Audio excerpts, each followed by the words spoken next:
you know, it's so phenomenal to listen to people talking about their businesses. And of course, Felix, Mr. Money, you know, I have learned where to go for money. Now, I was told there are people here who are in early stage entrepreneurship. Who is running a new business, relatively new? Very good. All right. Who is an established business, but they're getting tired of the business? They feel like they should be joining Washeke in exiting. Good. Who is about to start a business, thinking of starting a business, hoping to start a business? All right. Very good. Now, I've been running my business for 24 years.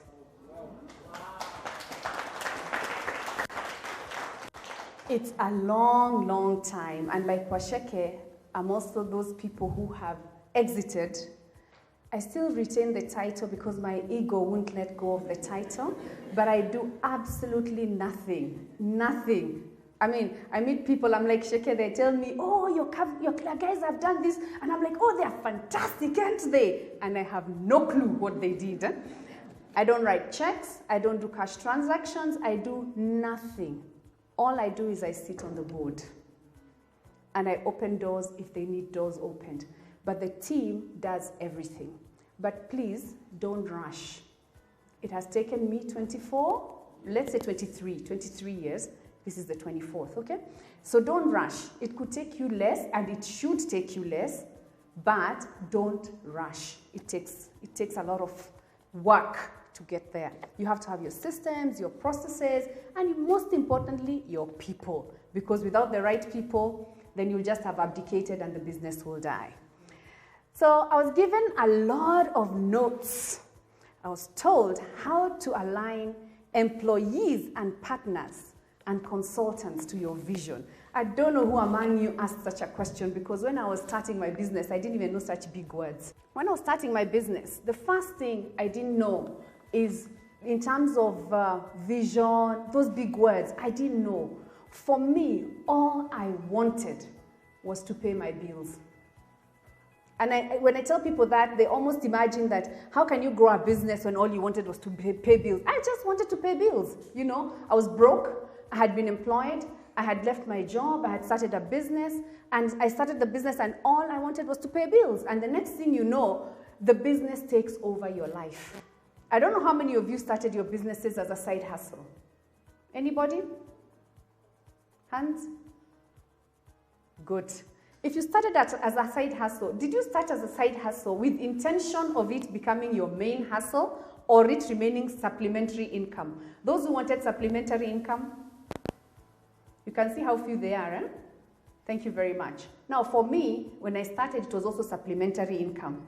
Then, after some time, the conflict between my job and my juakali weren't working. In those days, words like entrepreneurship did not exist in Kenyan vocabulary, please. You guys have jazzed it up, eh? As we were juakali. In fact, when I left Colgate-Palmolive to set up my business, for 2 months, I did not tell my parents, my siblings, or anybody I cared for what I was doing, because they would have had a fit. They couldn't believe that you can leave such employment. I was a category manager. I was giving everybody free toothpaste, free Ajax, free Action, you know, Stay Soft, free, you know. After I left, I had stocks of toothpaste and whatever under every bed in the house. I didn't buy toothpaste or soap or anything for years because of how many free samples I had under my bed. And now I left that job, and suddenly my phone never rang. All these so-called friends who I used to give my free goods, who are marketing managers, didn't give me one job. So, how do you align your vision with your team and with your consultants and partners? The first thing is you have to have clarity yourself. Because you start off with a vision, but as we said, why are you doing what you're doing? That's the more important question, not how. Sometimes we really mix up the where we are going, how we are going with why. And the why will always answer your questions. So for me, I believe that every time you're talking vision, if you're working with others, it has to be collaborative. You have to get together appreciate where are we going, where do we want to go, can we get there in many different ways, then you will get there. Now, you have to share honestly. It means you have to be vulnerable. For example, I personally know that I know everything. You know those kind of people, eh? You know those ones, eh? They are very hard to work with. Eh? I'm one of them. Those people who know they know everything are very hard to convey different opinion, because when you try to tell us, Kina Joanne, that this way is not the right way, maybe we could try this other way, we don't hear you because you're already moved 10 steps ahead from where you are. So you have to practice, because as entrepreneurs, a lot of us are that type. You've done your personality type. Have you done your personality type? You've done it, isn't it? A lot of us, your eagles, if you use that type of personality type, a lot of you are commanders. True? So you find those personality types are not really very pliable. So the first thing is to learn to intentionally and deliberately shut your mouth. Because as long as you open your mouth, you're not going to be listening. So for me, I learned that when we are having a discussion on vision, all I do is the opening remarks, and then I decide deliberately.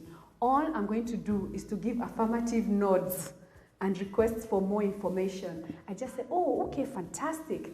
So now, what exactly do you mean by that? But I don't give my opinion until I've listened to everybody else. It's not easy. Because as I said before, I know everything. Okay? Now, I'm going to read a quote.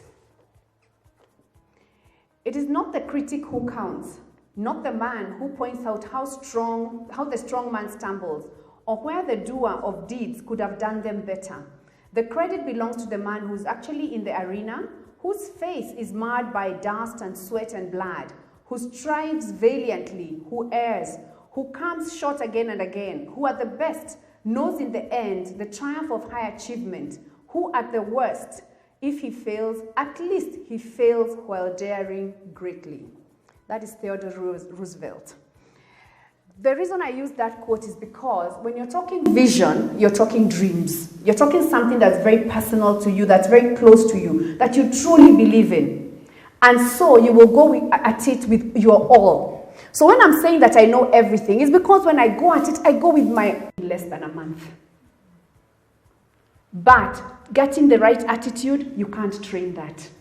You can't train that. So always when you're hiring, look for attitude. Look for that person who will bend over backwards. In my kind of work, we work weekends, we work Sundays, we work any day. You need somebody who doesn't start saying, so now I've worked, how much is my overtime in the middle of the job? You don't have time for that.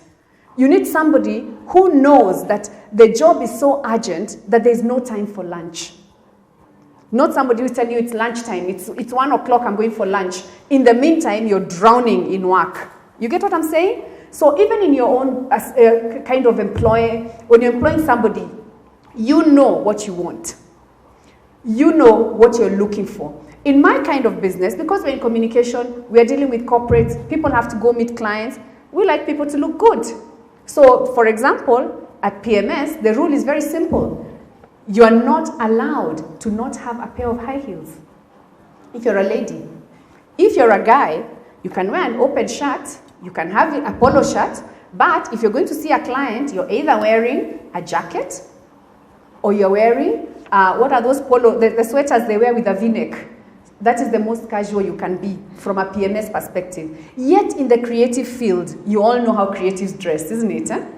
But why do we do that? That's our differentiator. So anytime we go for a presentation, most of our work we do for corporates, and with corporates, they tend to be people of my age. We are not very young, we are fixed in our ways. So when the person comes looking smart, what happens is that the other person who comes looking a little shabby, they first of all think that person is non-serious unless they prove themselves. My people turn up and they are taken to be serious before they prove themselves. I'm taking every advantage I can get. You get what I'm saying? So for me, I said that when you're looking for people, look for people who give you that advantage you're looking for. And I don't know how your advantage looks. Your advantage could be shaggy hair. My advantage is different. So look for the advantage that works for you. Okay? So it's not a one-size-fits-all. Now, in the workplace, we spend so much time working that your workplace has to be a place that is pleasant. For us, we value the human being and we believe that we must work as a family. So when you join PMS, the first thing is before you join, HR sends us all a document that tells us who you are, tells us what you like, and a little bit about yourself. We actually ask you, but it depends on what you tell us. Some people don't answer properly. You know Kenyans, eh? You ask them, what do you really like? They tell you, I like going to church. What is your favorite food? Any food is good. I can't idea you, you know. Eh? But then there are those who get really into it. You ask them, what's your favorite food? They say, I love food, but whatever I eat, it must have soup. So like now you have a guy in the office, in PR, and we call him Mr. Duvu, because his food always has to have soup. So before you on board, we know some of these things. So the day you come, we make sure that that day lunch has soup, you know, just because you're joining us. The second thing we do is that when you come, all of us want to know your birthday, because as a rule, we always say we want to know your birthday. As the first question, we must ask you to personalize our connection with you. So we'll always ask you, oh, by the way, what's your birthday? Then you say, oh, my birthday is May. Okay, oh, fantastic. Now we all log your birthday because we celebrate birthdays by month. So all the May babies now will adopt you because you're a May child. Everybody who was born in May adopts you. You're a member of the May group, but you don't know yet. You will discover later. You get what I'm saying? Small things like that to make the work environment a happy place. One of the other special things that we do at PMS for birthdays, and we take this very seriously, is that on your birthday you don't work. And it's not a leave day. Because it is too special a day. It's the day you were born. We wouldn't have you if it wasn't for that day. So please go, chill out. And in the meantime, we shall eat cake on your behalf. Okay, so when it comes to people, we really think that treating people well is very important. And we are all shaped by the things we have gone through in our lives. Sheke talked at length about this. One of the things that shaped me is that my very first job actually was working for Standard Media Group. I was selling advertising space.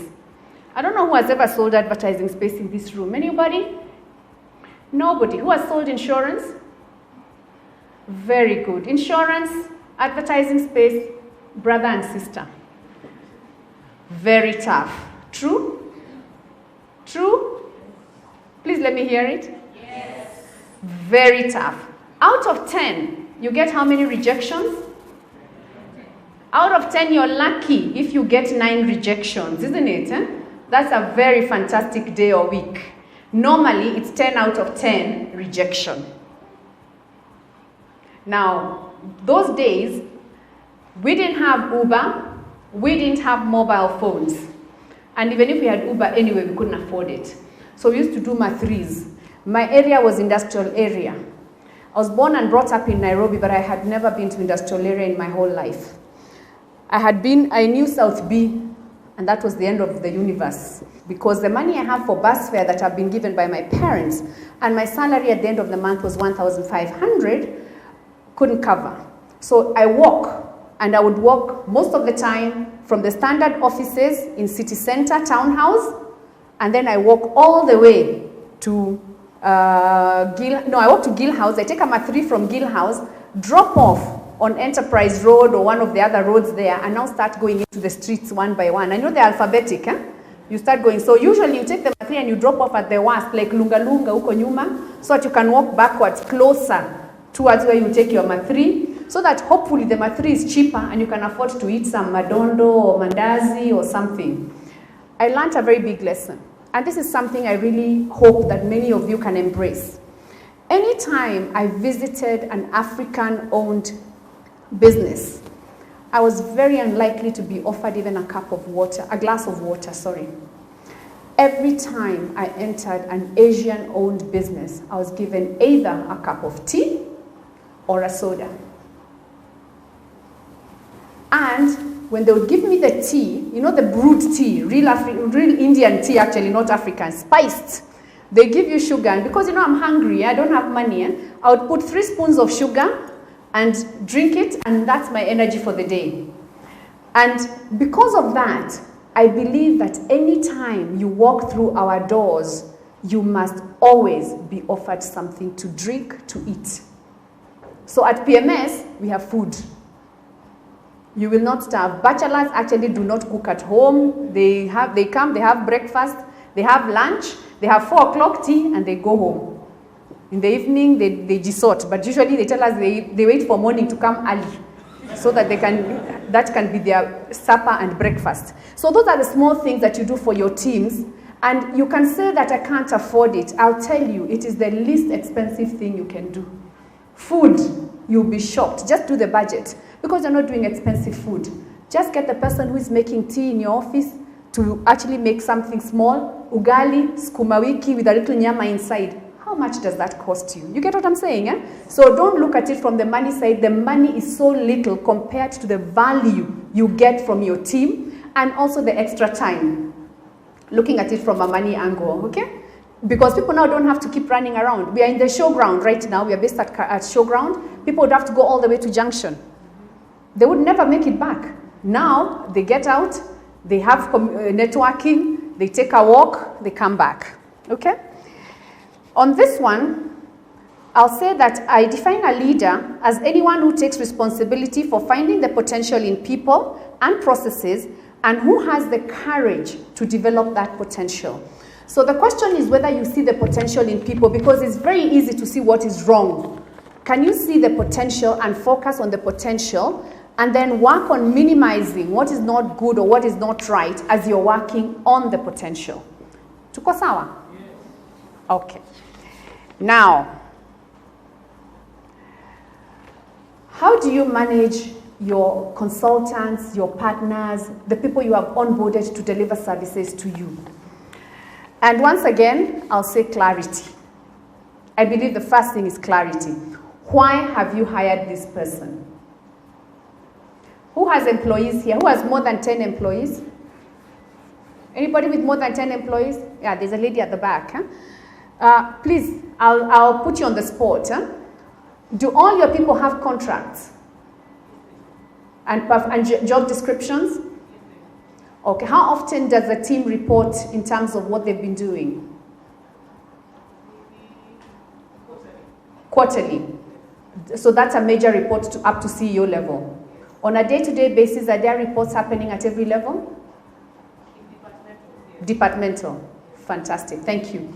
Now, it's that simple. Whether you have 1 employee or 2 employees or 10 employees, I ask for 10 because by the time you get to 10, you have no choice but to put structures. If you don't put structures, then you're in shambles, okay? But before 10, usually, you know, you can survive. Your brain is good enough for that. But above 10, you start losing it. So usually what I find is that you have to be very clear. And I would recommend that from your first employee, you actually formalize engagement. Formalize the engagement, formalize the job description. It takes time and is very tedious. And if your personality type is not the type that likes attention to detail and sitting to write documents, you will struggle with it. But it's very, very important that when somebody onboards, you're very clear on your expectations and how you're going to measure their performance. So that way, you don't have ambiguity. I could be expecting that I hired Washeke and she'll be making tea for me because she's my PA. Washeke knows she's my PA, she's dealing with my diary. Do you get what I'm saying? We need to have a conversation where I tell Washeke, not only will you be dealing with my diary, you'll also be dealing with the fact that my dogs at home need food. You'll also be dealing with the fact that I take tea and I like my tea like this. You'll also be dealing with the fact that my son is in boarding school and there's visiting day, and for visiting day there needs to be shopping and I don't go to the supermarket, so you'll go to the supermarket. Do you get the level of clarity you need to get into? And I use the PA because it's the easiest one to use. In your jobs, there's so many details when it comes to the actual job. Please document all this, because if you don't document, you get it wrong. All of us have tried to make chips. True? If you tell somebody make chips, you can find all manner of chips, which is why you eat chips at your favorite restaurant.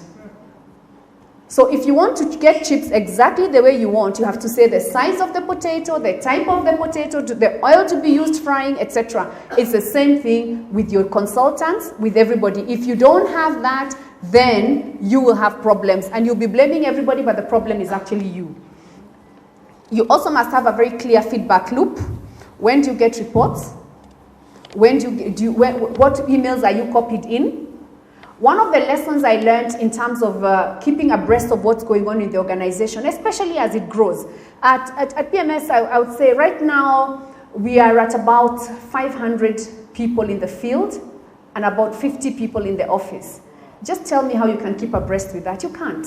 So what we do is that we create email groups for relevant people. So for example, if you're doing a job for Tourism Fund, there will be an email group called tf@pms.pmsafrica.com. So what the people in that group, I will be in that group.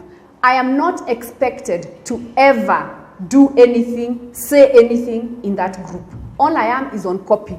So that should I ever want to know what's going on with TF, I don't have to pick up the phone to ask somebody, what's going on with TF? I just need to go to my emails, sort TF, and I can read and see, oh, the client complained 2 weeks ago, the client did this, you know, I can get it.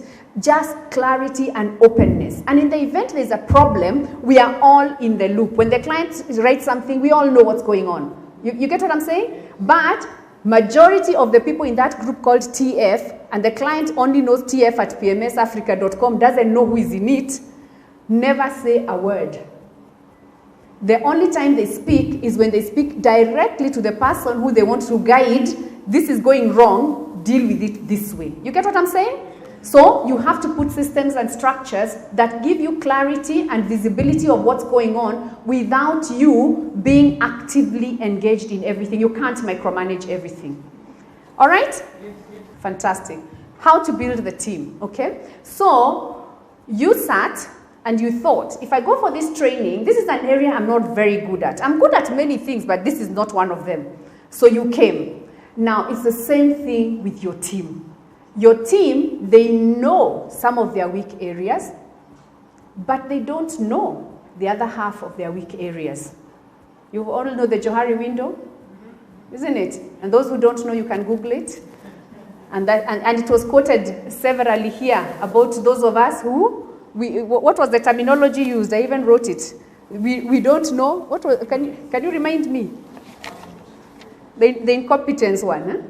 Unconscious incompetence. To conscious incompetence, isn't it? Huh? So there is unconscious incompetence. Huh? That is the one that you as the boss need to deal with and highlight and take remedial action. The conscious, you need to create mechanisms that allow the person who is aware of their weaknesses to actually raise them in a positive way so that they can be given the help that they need. The reason I asked somebody to stand is because most of us don't want to say where our weak areas are. So Robert is very brave, okay? The truth of the matter is that if you don't actually verbalize and say, I need help in this, you stay stuck in that space. But the minute you say, I need help in this, and you get sorted, the end, you no longer need help. Okay? You no longer need help. For me personally, I'm a marketer. I did a finance course in campus. I did it even in my master's. But for me, it was academic. I was doing it to pass an exam. You know those people, huh? After I go and start my own business, and suddenly finance is very real. And finance is at the heart of your business. Anybody in this room who doesn't like numbers, I am sorry. Start loving numbers, not just liking them. Because without numbers, you're going nowhere. The numbers are the heart of your business. If the heart is not working properly, everything else won't work. So the first thing I did is I realized I was completely incompetent. So I had to to take myself to a place where I learn. And I got people to teach me. Today, I sit with auditors, and we are analyzing a balance sheet, and I can tell them, these numbers don't make sense here, because if this number is this, then this ratio should be about here.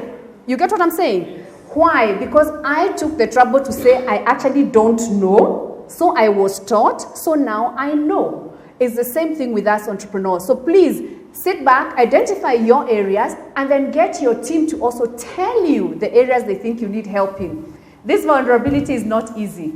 So I'll give you the tool we use at PMS. At the beginning of every year, we have a New Year's bash. Our New Year's bash is basically mandazi na chai. So it's not an expensive bash. So whether we've had a good year or not, we always have a New Year's bash. Christmas, we are like washeke. When there's no money, we say Merry Christmas. So this New Year's bash, we have an informal.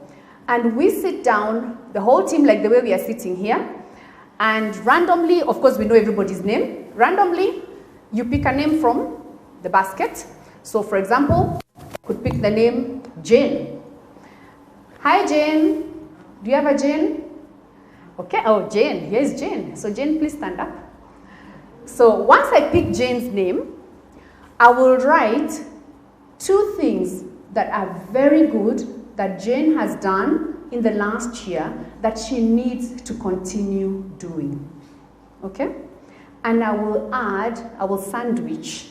So I'll say, for example, Jane, last year, you were the most diligent worker. You always came on time. You never had a day off. You never had a sick off. And we really appreciate the fact that you're so dependable. We always know that when we come to work and there's a job to be done, Jane is there.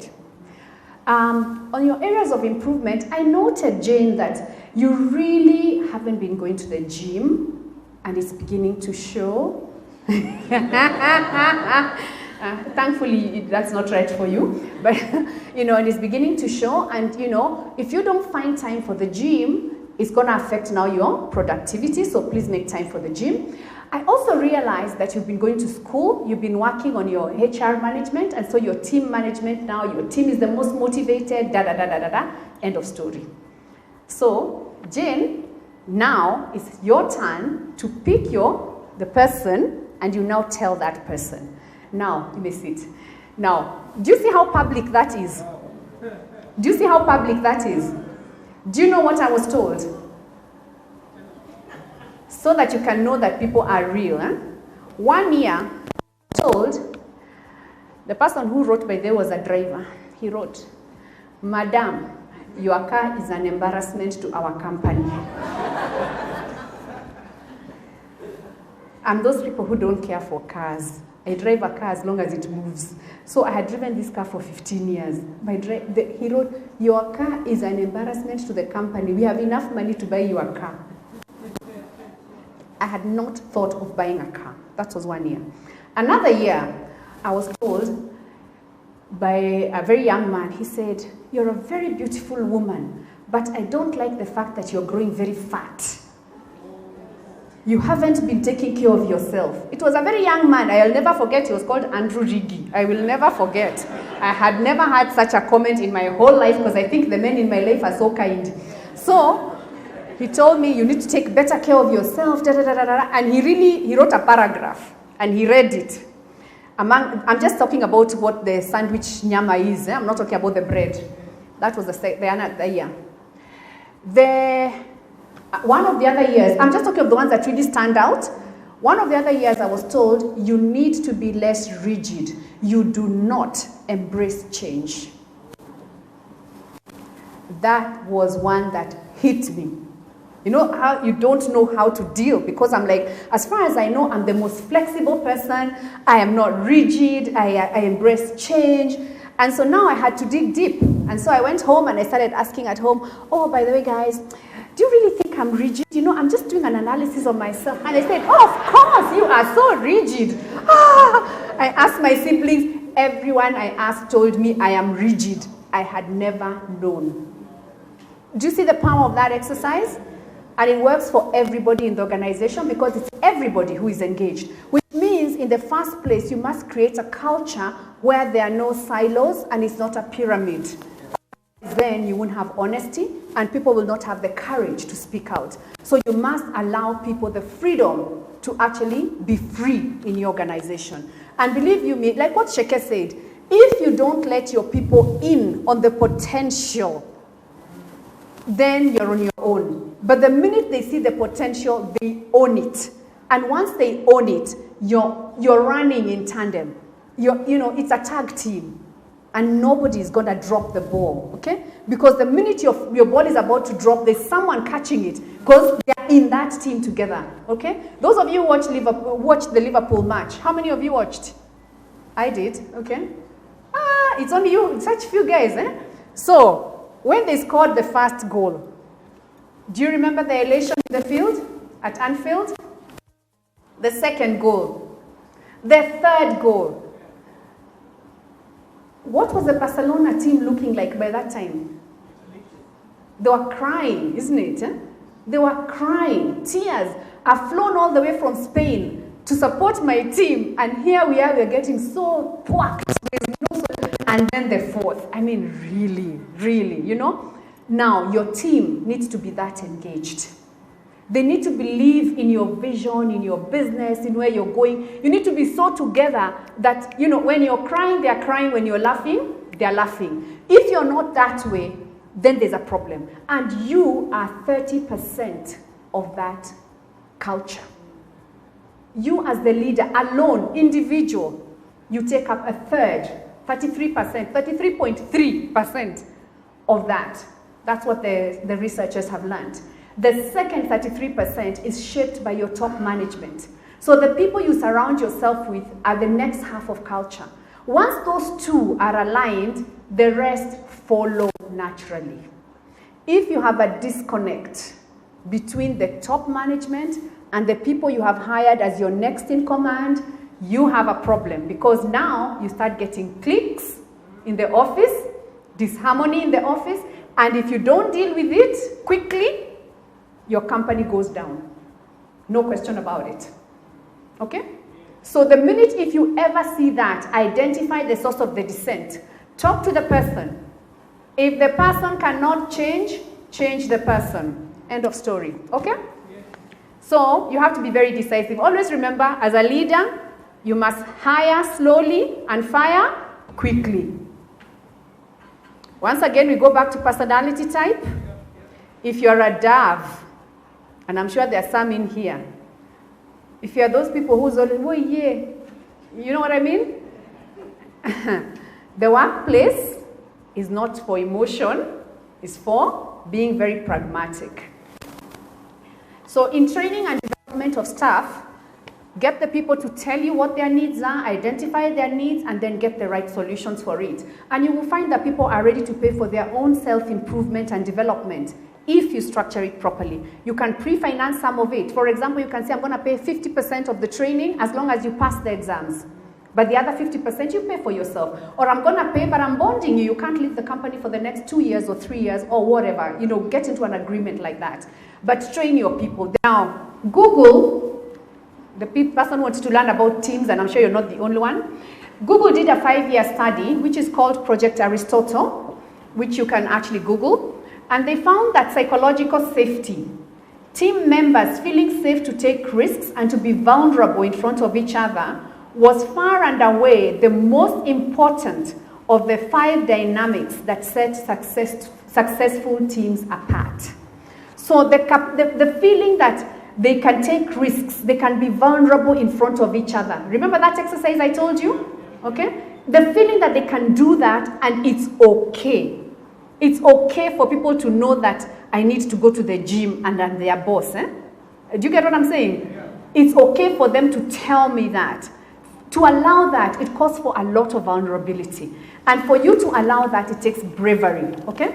Now, if your team feels that actually there are no negative repercussions as a result of that, and that you take them seriously, what ends up happening is that now the culture becomes embedded in day-to-day life, and that's how teams work best. Because teams thrive when you can give your comment and not be afraid that they'll think I'm foolish. You get what I'm saying? You have to allow. That's how innovation comes. That's how you grow. But the minute you're afraid to speak because, oh, but if I speak, you know, Robert will always say that, you know, but me, my accent, they laugh at me. You know those ones, eh? You have to, you really have to make sure that those things don't come in. And there are many ways of making that happen. Is learning to understand the psychology, the emotional intelligence that you have to apply as a leader and in your leadership team. The first one we've talked about is the psychological safety. The second one is dependability. Like I said, Jane is dependable. She will always do her work on time to a high standard. Structure and clarity, clear roles and goals are essential. Remember we talked about that in onboarding people? Okay, once again. And then meaning. Work should be personally important to each one of us. Okay? It has to be personally, it has to be something that I'm passionate about, that I feel I like, I want to do. And people also, the final one is impact. People need to know that what they do matters and creates change. Work is more than just labor.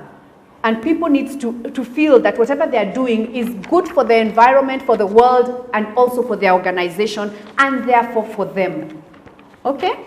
So, when it comes to team, you already have your answer. Go and read that Aristotle report. It's so simple. It's just being human. Okay? So this business of writing an email to somebody who is next to you, you know those things, please, or WhatsApp. You know we've reached that stage where husband and wife are writing each other WhatsApp. They never talk. Children and parents. True?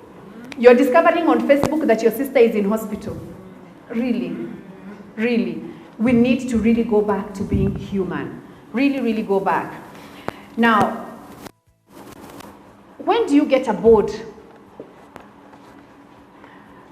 I also, as an entrepreneur, took forever. I didn't actually want a board because according to me, they were coming to just disturb me and bother me and ask me hard questions about why I'm not doing fine. And sometimes when I've done things that are not very right, I don't want to reveal.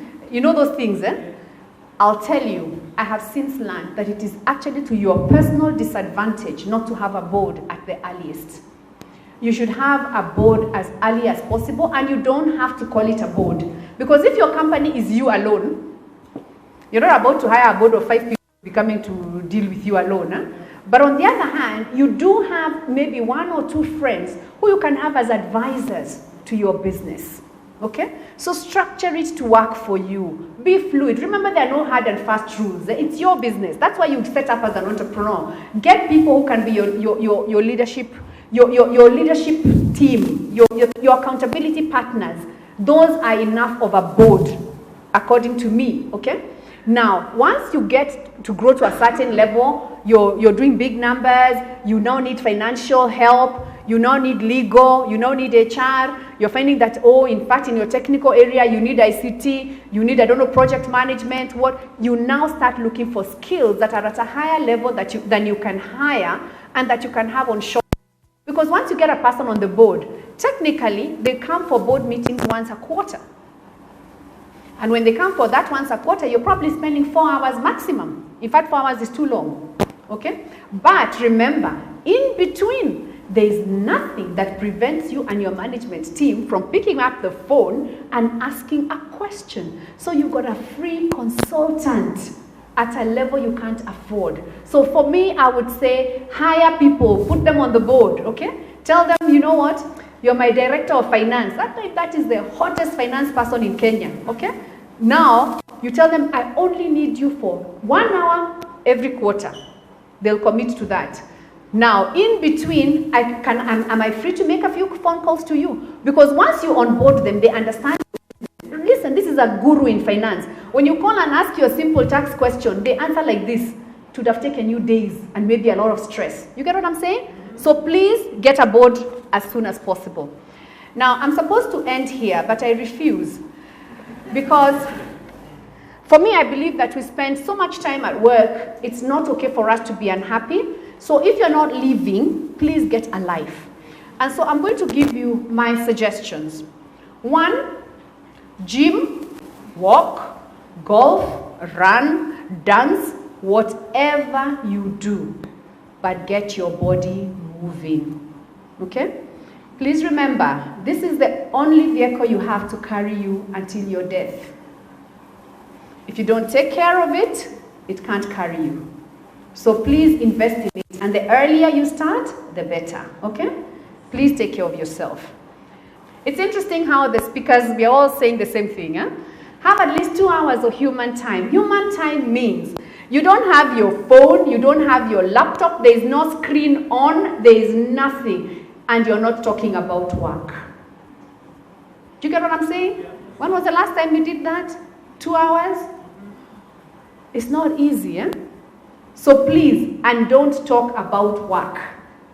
Whatever you do, don't talk about work. My husband and I have a ritual. We are supposed to connect every day. And we were told that in the evening, this was from marriage counseling, that in the evening, you should spend a minimum of 30 minutes just affirming each other, getting to reconnect, knowing how the day was, but not discussing work. Be there for your family and friends, parents, spouses, children, siblings, grandparents, aunts, uncles. Soon they'll be gone, so please be there for them when they're there. And have friends. Sometimes we think we have friends, but we don't. Please have friends. You should count your 4. If you don't have 4 that you can say, these are really my friends, these ones will be there through thick and thin, please delegate. Even if you think that only 6 plus 1 equals 7, please, 3 plus 4 equals 7. Allow people to do their own computations to get to 7. Okay? So don't be rigid like Joanne. I stopped, I think. Spend time with children. When I say children, I don't mean your own. You don't have to have your own children. And actually, sometimes your own children are too much work. Spend time with children. When you spend time with children, the one thing you relearn, because you knew it but you most likely have lost it, is you relearn honesty and vulnerability. A child tells you, Auntie, why did you not hug me and you hugged so-and-so? True?